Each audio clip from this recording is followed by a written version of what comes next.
What's up, everybody? Ropes here. Well, is anybody surprised about Zab Judah quitting and melting down once again? I'm definitely not. And this is why I said in another video that I made that I don't put my faith in Zab Judah. I said that a few people got upset with me, a few hardcore Zab fans, which is understandable. We all get upset from time to time when fighters that we admire get talked about. It happens to the best of us, so I'm not really tripping about that. But some people got upset and just made it into this I'm hating on Zab Judah thing, and I'm not giving him any credit. And I think what most of them are looking at is what Zab has accomplished before. But what he accomplished before is not anywhere close to where he's at in his career now.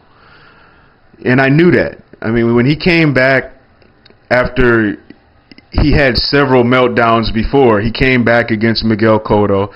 He said that he was this new rejuvenated fighter and that Miguel Cotto wasn't on his level, that he was just a C-average fighter and he never fought anybody of the likes of Zab Judah. We heard him say all of that, and then we saw what happened there.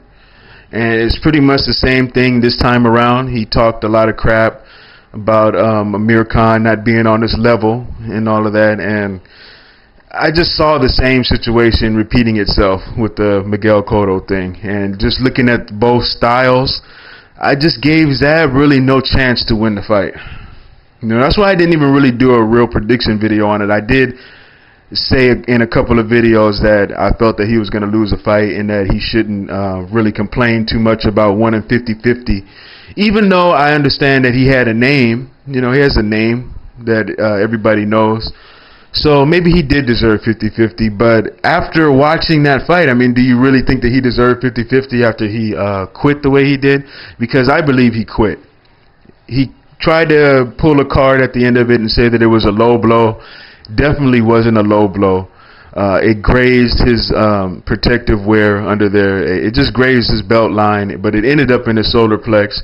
And I don't even think that that punch really hurt him that bad.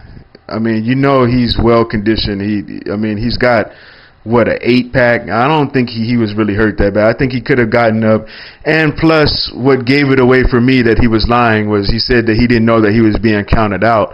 And when you think that, I mean, think about fights that you've seen before where somebody got low blowed. You never see the referee count. You usually see the referee tell the other fighter to go to their corner, then they'll come over to whoever got low blowed. They'll tell them, you have 5 minutes. If you want to take the 5 minutes, go ahead and take it. And then they'll ask you from time to time, are you ready to go? Are you ready to go? So I don't see how he could have possibly thought, being a professional fighter for so long, being in so many matches and having so much experience, I don't see how he thought that he wasn't being counted out.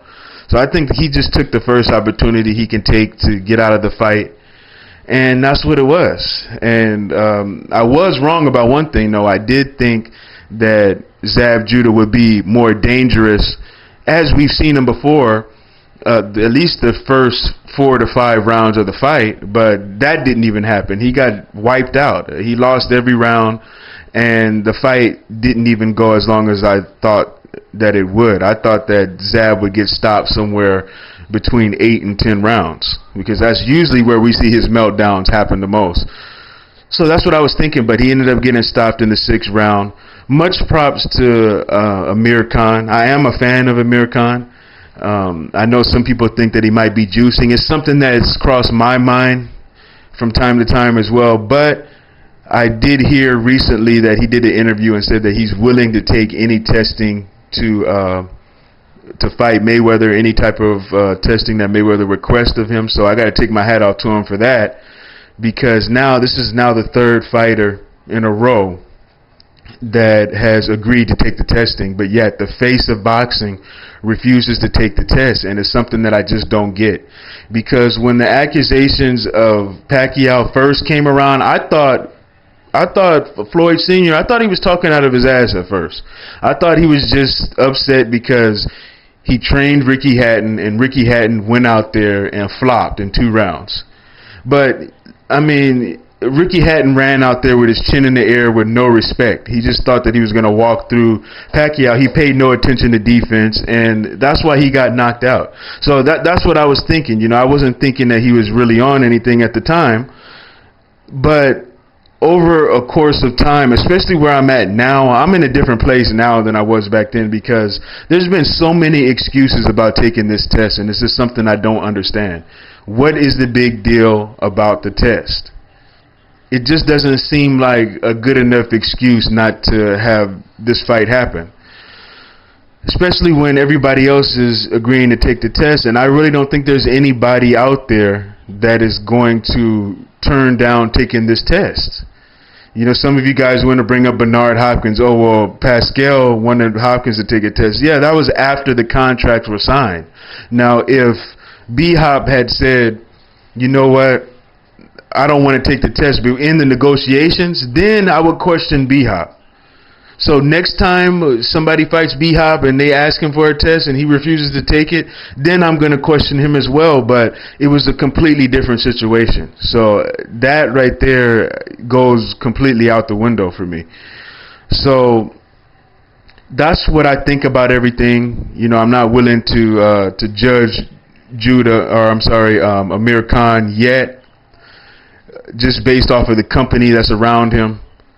Ariza and all those guys who are known for having been involved with giving fighters steroids and things like that, different PEDs. So I'm not going to judge him off that just because he said he's willing to take the test. So if he's willing to take the test, hey, I take my hat off to the man. That's something that Pacquiao hasn't done yet. So who knows? What's next for him? I hope it's Timothy Bradley. I let him slide the first time. I thought that he was making a business decision, but it turned out to be a bad decision in the end.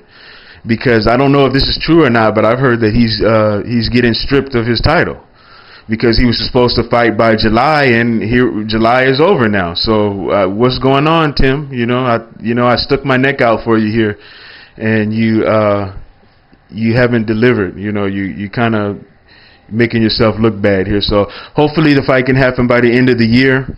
That's the fight I want to see. I don't want to see Amir Khan fight Mayweather next. I don't understand why they're trying to push Khan on Mayweather right now when Mayweather is saying that Pacquiao is next.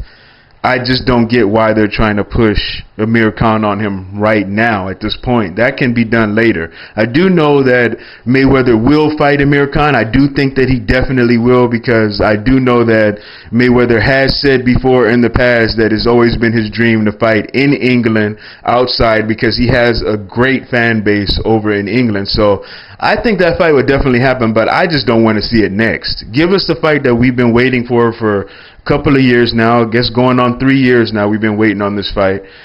Just get this shit over with, So that's what I feel about everything. You guys drop your comments at the bottom, and I'm out.